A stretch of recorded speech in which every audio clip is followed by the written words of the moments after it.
On today's episode of Gathering the Kings. I'm with a client and we're talking, and I get a call from somebody I'm very heavily involved with his company right now. It's Tommy Mello. A lot of people in the home service industry, that's gonna ring a bell. He's a rock star, and he calls me, and I'm in the middle of this consultation call, this paid call with one of my clients who runs a pest and fertilizer company, and I'm like, I got to take this call, and so I'm like, what do I do?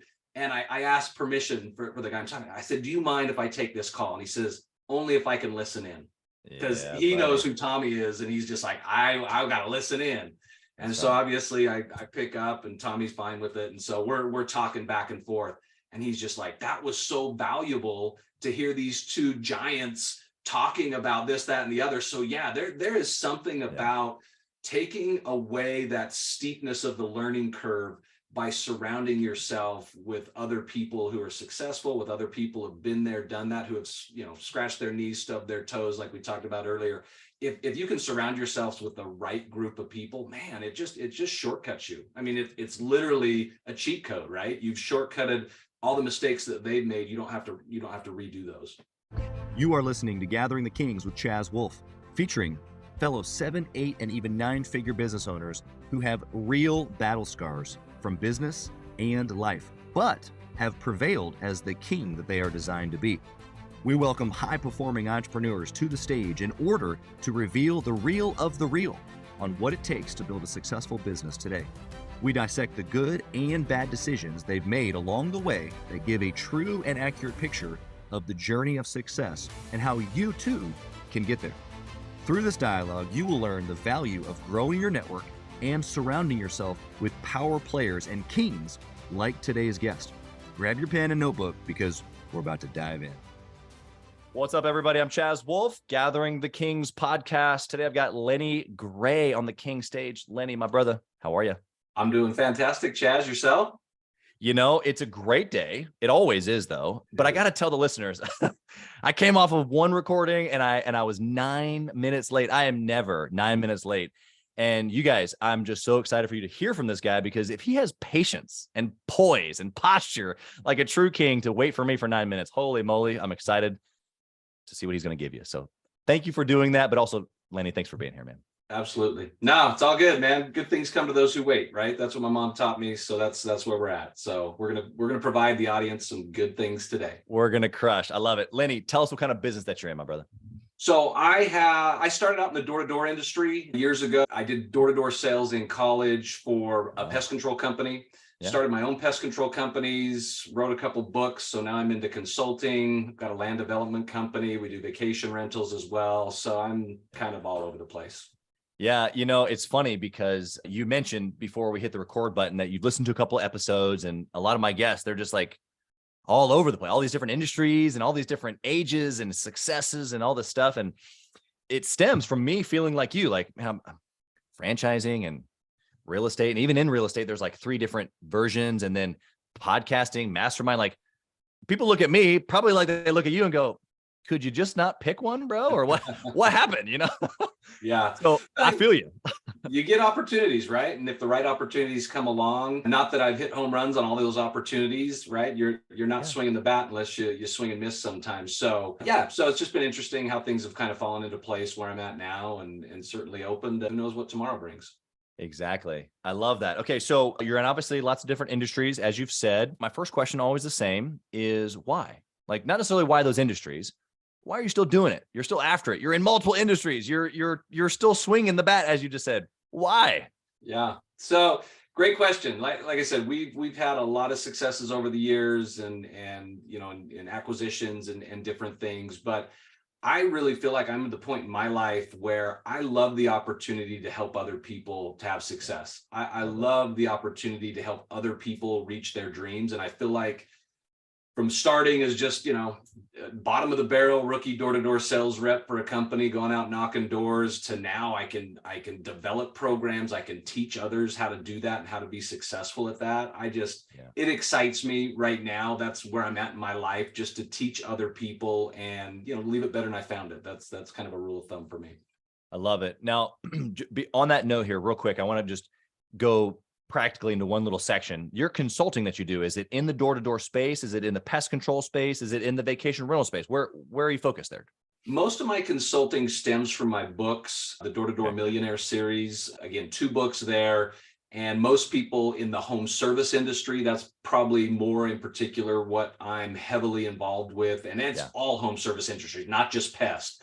But I've also consulted for finance companies and insurance companies. So the model of door-to-door sales, and I call it the armpit of all sales, right? It's like the worst, right? You're generating leads of people that may never have thought about the product you're pushing. So to me, I can adapt my processes, my sales processes to just about anything. It's worked in, you name it, home service industry. I've probably been there, done that.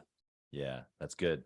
Yeah, you're right. It's, not most, but a lot of the people that I know that run successful businesses at some point either did door to door or cold calling, some sort of rookie position, like you stated. I can remember being, 20, maybe I was 20, 21, making cold calls and just getting hung up on hundreds at a time. You're just like, okay. Or choosing to go to the next door, coming back the next day after 50 knocks and no results, or 300 phone calls a day. There's just a baseline of perseverance, persistence, tenacity that's built in that process that then later gets used for us in business ownership. Yeah. And it's a great thing. Like you said, it's that repetition, right? And in doing things and getting rejected the same ways, and then learning how to overcome those certain rejections and just improving and getting better. And I think one thing that's been very helpful for me, as I've gotten feedback from clients and other people I've worked with, is the way I teach things. It's very replicable.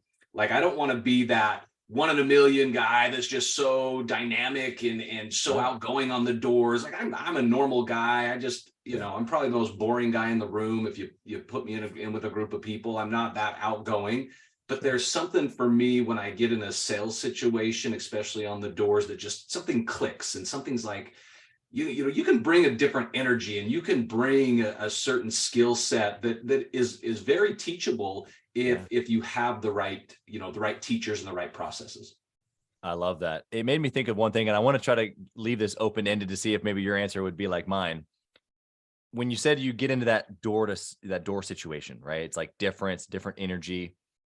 Would you compare that to being like on stage, or not maybe on stage, but some sort of a performance? 100%. I've said that before. Like the doorstep is my stage. And I was a broadcast guy in college. I graduated with a degree in broadcast communication. So I was going to be this TV guy anyway. So I get that when the lights are on, cameras are rolling, you kind of have to have that energy. I write about it in my book as far as being a 7, right? Yeah. Most people, they operate probably at a 3 to 5 range. But when you're in an environment and you're selling, or you're trying to sell somebody on yourself, maybe it's a job interview, or you're interviewing other people for your company, you want to see if they can bring that level of energy to about a 7. More often than not, most people, like I said, they run in that 3 to 5. Every now and again, you get a 9 or a 10, and that's just a little bit too much. You don't want to be that person, knocking doors or interacting with people either. So I've found that a 7 seems to be kind of that perfect place to be, to really bring energy and good vibes with people.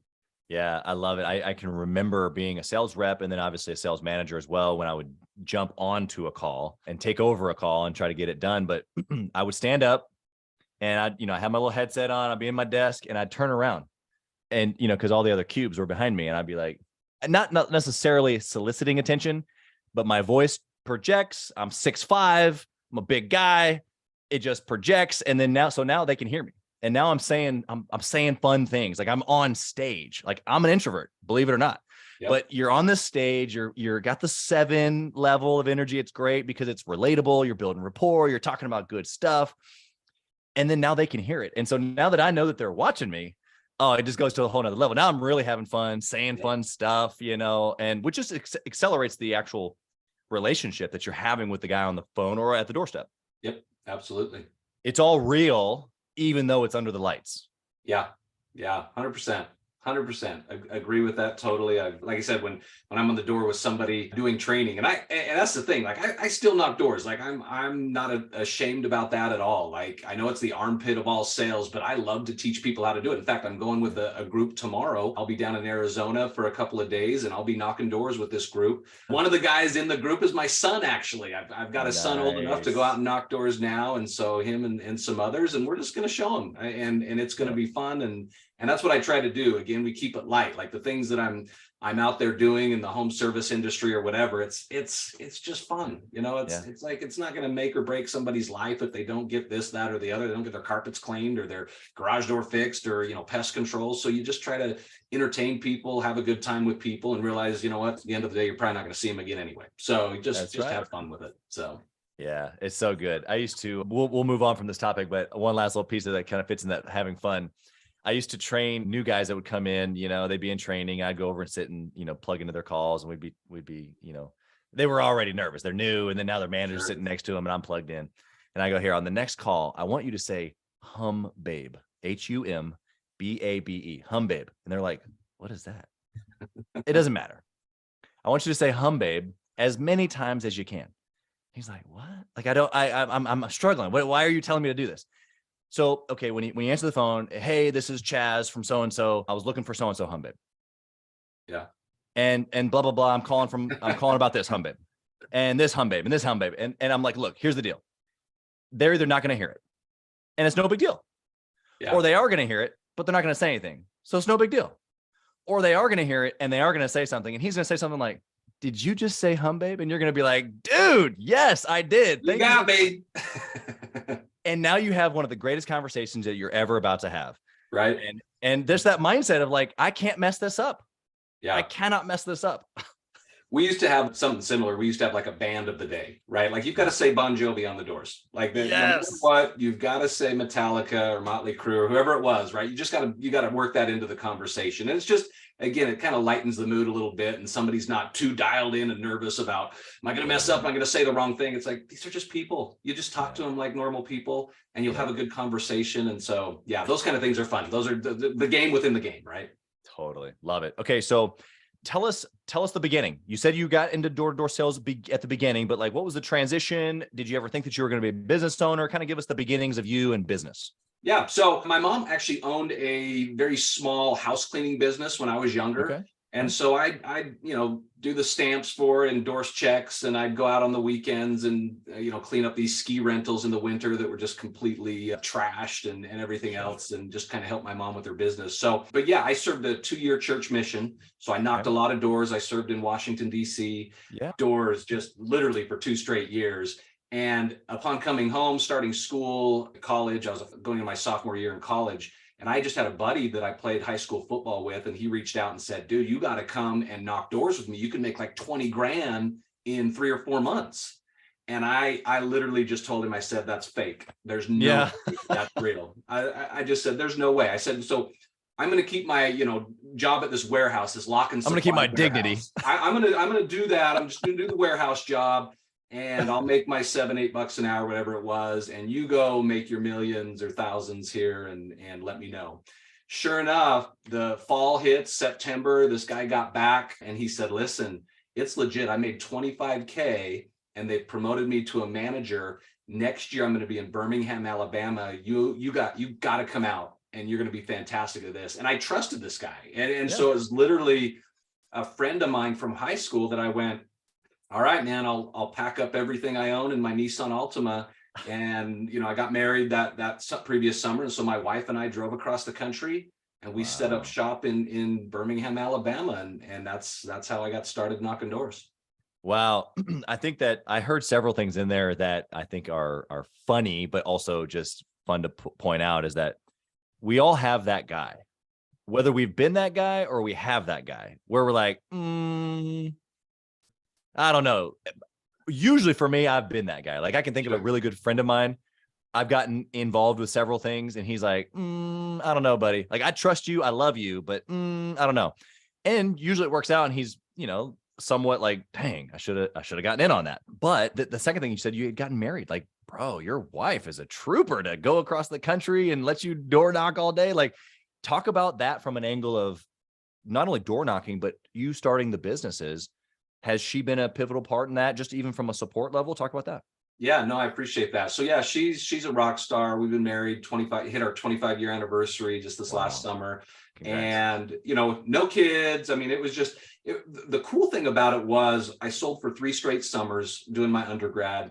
And again, no kids. We didn't have many obligations. So it was kind of a cool experience for us just to go out to a different state, a different place. We didn't have family or, we had, these friends, a couple friends here and there, but we kind of had to rely on each other. And I think our relationship during those 3 summers really set a good foundation for us as a couple that, hey, we're on our own. We can do this. We can take care of ourselves. And, she'd go get jobs, just these little part-time jobs to keep herself busy, during those summers.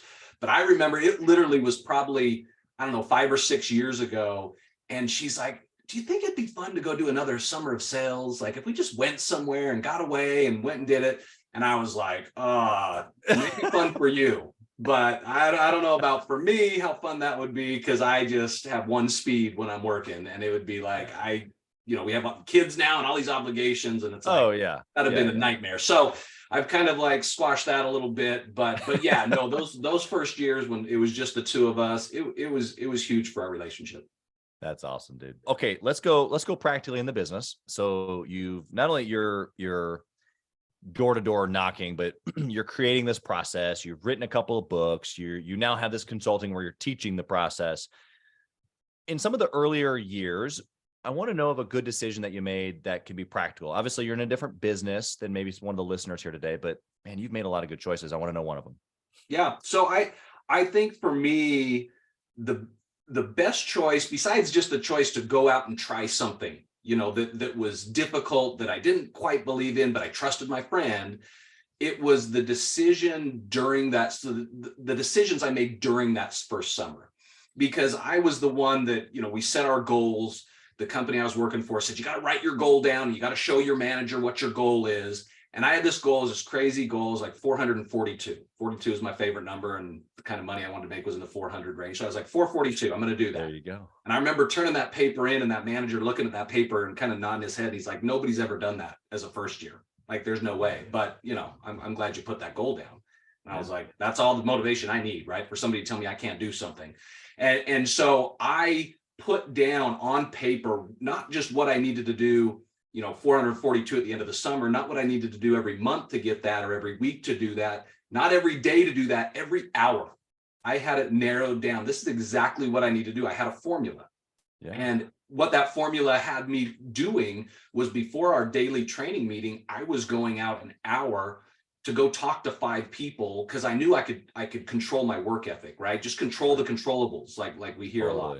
And that's really, to me, that's the best decision that I made that summer, is just learning how to control what I could control, and then let everything else, let the chips fall where they may. And I think I've carried that on throughout my life, is just controlling what I can do, and I can work as long and as hard as I want, right? Like I can do that. I can control that. I can't control if it rains. I can't control if I knock doors and people don't answer, or whatever, the husband or the wife aren't home. I can't control a lot of those things, but I can control just going out and walking from door to door and talking to as many people as I can, putting in those extra hours. So that's been huge for me. And I learned that my first year knocking doors, really. Yeah. I was just thinking how obviously applicable this is to just basic business decision-making of control the controllables. What would you say to the guy listening right now who's, he's got a $400,000 business, a $700,000 business, maybe he's right at that $1 million mark, and he's got a small team, right? He's doing a lot. He's busy being busy. He's probably doing a lot of the sales himself also. What do you say to that guy about controlling the controllables, whether it's in sales, whether it's in the business? What would you say? So one thing that is big for me is, I've always said, I'm never going to be that business owner that's not willing to do anything within my company to make it successful. And I've known a lot of business owners, I consult for some, where it's like, how do I get off the doors, or how do I quit making phone calls and doing outbound, and what do I need to do?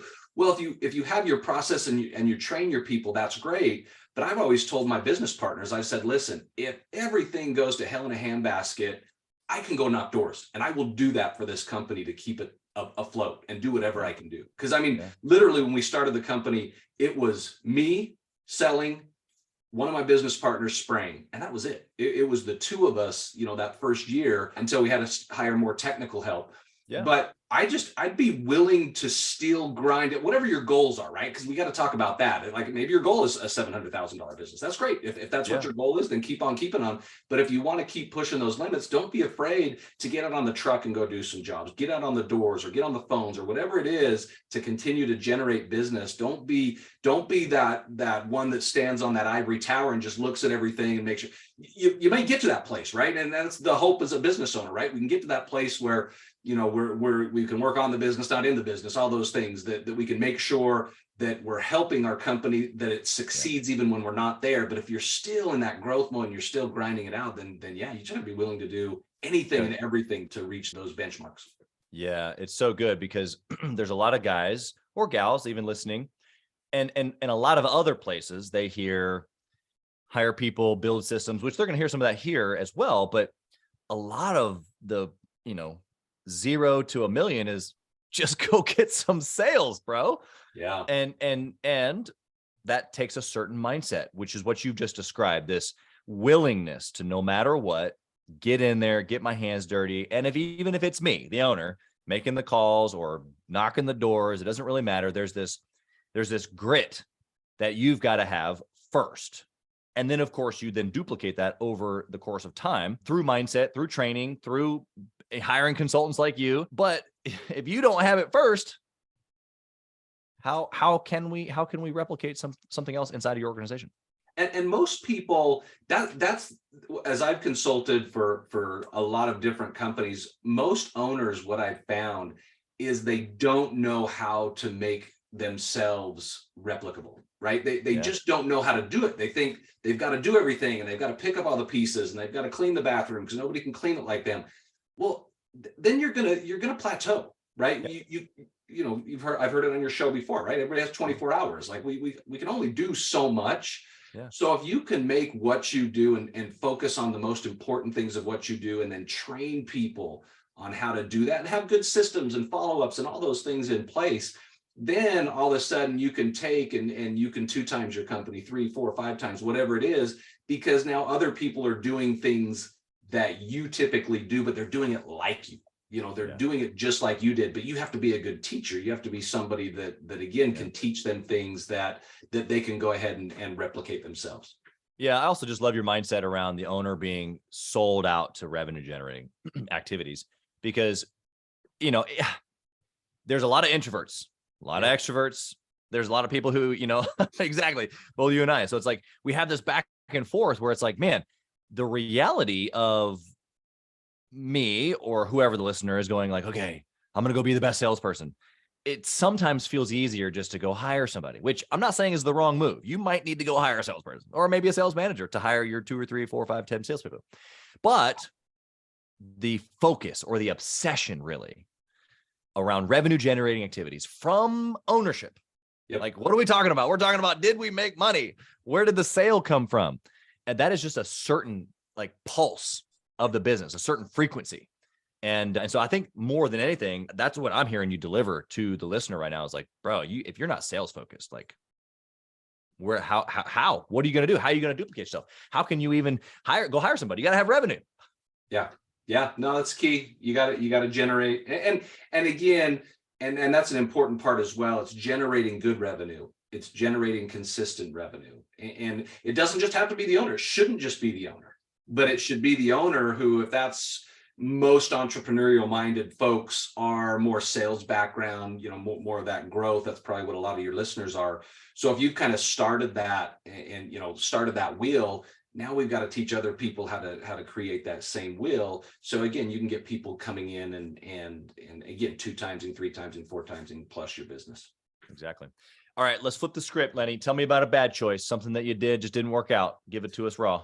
So I had, I've made a lot of bad choices, honestly. And one of them that comes to mind was one of the first ones is, so we built this company up. We were the largest residential pest control company in the state after about 5 years. and we had an acquirer come knock on our door. We had an acquisition. It was a 7-figure acquisition. You know, here I am in my 20s, and it's like, holy cow, like this. And my business partner says, dude, we need to invest our money. And I said, okay, that sounds good. So we both went to this guy and dropped, a few $100,000, I'll say. And he ends up being, running a Ponzi scheme, and the money disappeared, and it was gone. And so all of us have made bad investments more than likely, but that was a big one for me. That was an eye opener for me to go, man, just because I made a certain amount, or because I had a certain amount of success, it can be gone like that. If you're not smart with what you're doing. So as I try to do, I don't look at a lot of even bad or negative things as things to get me down or to keep me down. It's more like, what can I learn from that? And I think that's the concept of my door-to-door background, right? It's like, just because somebody told me no, that doesn't matter. I just want to learn why they told me no. So the next time somebody says exactly what they say, I'm better prepared to hopefully turn that no into a yes. And so I looked at that experience, and it was horrible. And it sucked, but at the end of the day, I'm like, that's helped me from that point on to be more careful and to invest more wisely with other people and obviously in other processes. It was one of those things. So, like I said, I was a missionary for my church. Yeah. And I remember my mission president. He's kind of like your leader of the mission, for a certain, couple 300 missionaries. And as I was leaving my mission, he interviewed me and he said, you be careful. If something sounds too good to be true, it probably is. That's my life advice to you. And of course, here I am, and this guy's saying, hey, you get a 10% return on your money every month. And I'm thinking, that sounds great. And then I go ahead and do it. And of course, when the money goes away, the first person I think about is his mission president, where it's like, I'm an idiot. Like, he told me this seemed too good to be true. I probably should have just walked the other way. So, anyway. Which it takes us back to the conversation with your buddy originally before door knocking. That was kind of your thought then, was like, no, too good to be true. I'm going to back away. Yep. And so this is what business ownership does to us when we take the risk and it works. And so you let your buddy take the risk, it worked. Then he brought you in, it really worked. And then it worked again and again. And so we think, okay, maybe I shouldn't have my guard up, and we shouldn't, but we should. Like, there's this balance is what you're talking about, this good decision making. It's why we talk about it right here on the freaking show. That's right. Because man, we're going to make the mistakes. We are. But if I can learn from Lenny, if I can learn from all these other guests, if I can learn from people that are around me, my missionary president, I can take all these things and go, okay, how do I make this good decision? And maybe sometimes it's investing, maybe sometimes it's holding off or doing a little bit more research, whatever it is. So anything else you want to throw into that? It's just such a great topic. Well, that's the thing, right? I always tell people this too, when they start out knocking, or when I'm consulting for business owners. It's like, listen, hey, we're going to scratch our knees, we're going to stub our toes. Let's just call that. We're going to do that. Like in the process of learning, I've got a little daughter now. We had a surprise baby. So we had a surprise baby. My youngest son was 13, and then we have this newborn right in the house. And now she's 1. And I'm reminded from her every day all the things that I learned, where she's learning how to walk and she falls a lot.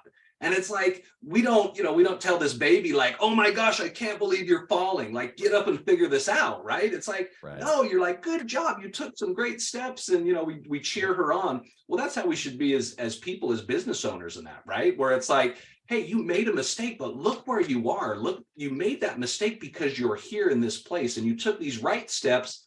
Well, guess what? We stubbed our toe now. Let's just get back up and let's learn from that and move on. And so you learn these life lessons, I think, running businesses that hopefully translate into being a better husband, being a better father, being a better person in general. That's the hope, eventually. So yeah, being a king. All right. We've talked about process. We talked about decision making. I want to know your process now. We just kind of were alluding to it a little bit, stubbing, knees and toes and stuff. But if a decision comes across your desk right now today in the business, is there certain steps that you follow or a mindset that you're in process of thinking? Yeah, I mean, here's the thing. I'm open to everything, but I'm very guarded about everything as well. So I don't mind, entertaining some different things. And again, my business partners and I, there's 3 of us, the 3 kings, maybe, I don't know. There you go. Hey-o. We got the 3 kings here, and we're kind of, we all have different strengths, and we kind of help each other out in different ways, whether it's operations, finance, sales, marketing, whatever it is. Right. Sure. Yeah. And I think we kind of have, what I would say is an executive board where we can throw ideas out. And again, we try with all of our experience, 70, going on 70 years combined experience in, together in the same industries. And we kind of go, you know what, let's look at this and let's see what it's about. So I think surrounding yourself with the right people, with good people. Again, that business partner that I had in 2003 when we started our first pest control company, he's still my business partner today. And then we brought another one on who was one of our first door-to-door guys, that ever worked for us, beyond me. And so I've surrounded myself with people I trust and people whose opinions matter. And then we just kind of weigh it out. And we again, not that we've been 100% successful in all of our decisions, but we've got a pretty dang high success rate. And I think that's just surrounding yourself with the right people. Yeah, love that. All right. In the speed round here, I'm going to ask you a couple questions that are a little different angle. But my first one is around KPIs. So what's the most important KPI in a door-to-door business? Give us that. What are we tracking here? So it would be easy to say sales. Right. That would be the easy one to say, just how many sales are you making? But I peel back the onion layers a little bit more. It's not just sales to me, but it's a retention of new sales. Oh, good. Okay. How do you track that? Yeah, because if you just have the sales numbers, that's great. But if you're not retaining them, is that a sales rep issue? Is it a service issue? Is it a customer service issue? I mean, there's a breakdown there if we're not retaining these new accounts. So I think for me, one of the biggest KPIs that I think owners should look at is the new sales, but what is the retention of those new sales? And why is it higher in some avenues and lower in the others? And figuring out really how to make sure the energy and the effort and the money that's put into getting new sales, how do we make sure that's being spent wisely? Yeah. Yeah. Because it does cost money to pay a guy to go knock on a door. Yeah. Effort, energy, and money. It costs all of those things. And if you do the calculations right, it takes a whole lot less money, effort, time to just keep the guy you already got. Yeah. Yeah. 100%. Even if it costs a little bit. Right? Like usually that cost is still going to be less. You still need both. That's not an excuse for the listener to stop getting new sales. You got two sales guys over here saying, gotta get the new sales. Gotta get the new sales. Yeah, exactly. All right. What book would you recommend, Lenny? You've obviously got two. So if they are interested in door-to-door, give us the names of those. And then what else would you recommend?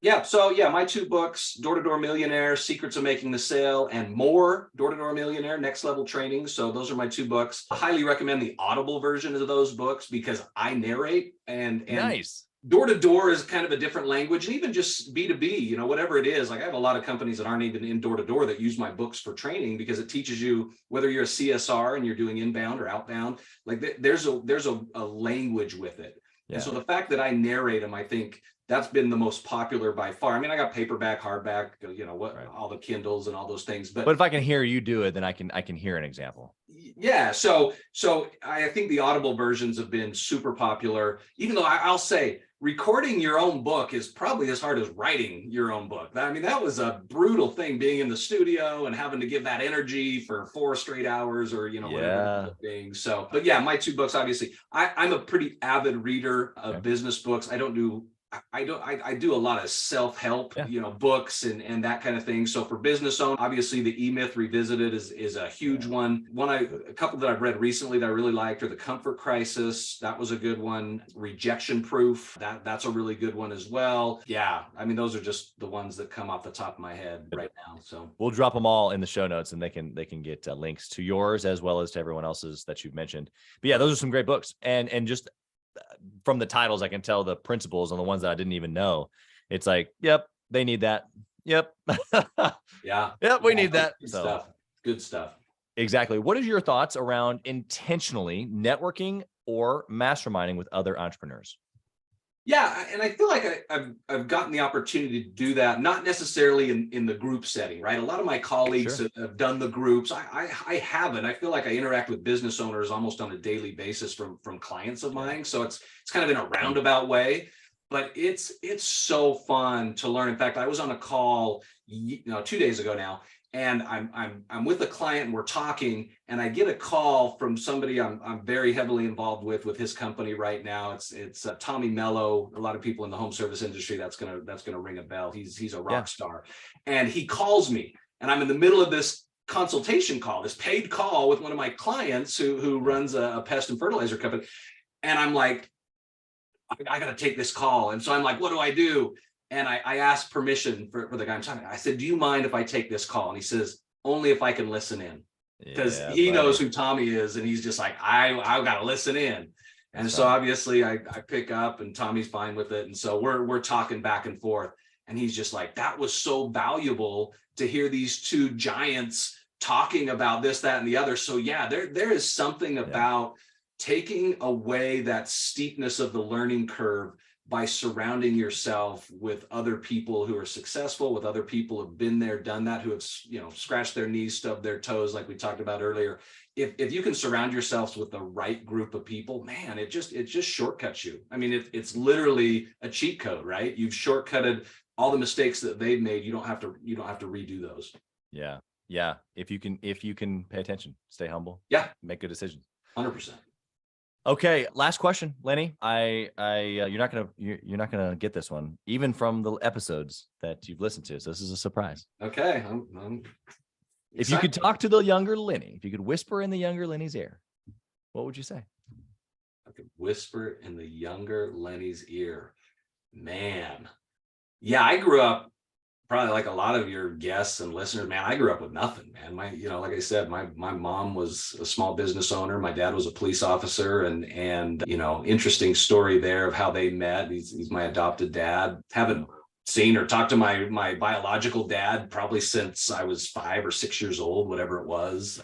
Yeah. And so to me, I would probably just tell myself, like, just believe in you. Like it doesn't matter what your circumstances are. It doesn't matter what you've come from, whether you've come from the good, the bad, or the ugly, right? You just believe in yourself, and whatever that takes to get yourself to that point where it's like you have limitless capacity if you want to take it. And if you came from a family that, maybe people weren't as maybe they're lazy, maybe they just weren't go-getters. It doesn't mean you have to be like that. You just believe in yourself and get after what dreams you want to accomplish, and you can do it, man. I mean, that's probably what I just whisper in my own, because there are hard times, right? When you come into a family situations and there's just difficulties, it's like, just keep believing in you. And that's what I whisper to myself. It's a great question, by the way. And I haven't heard you ask that before. So I'm like, you scared me. Like, why in the world would you ask me this question?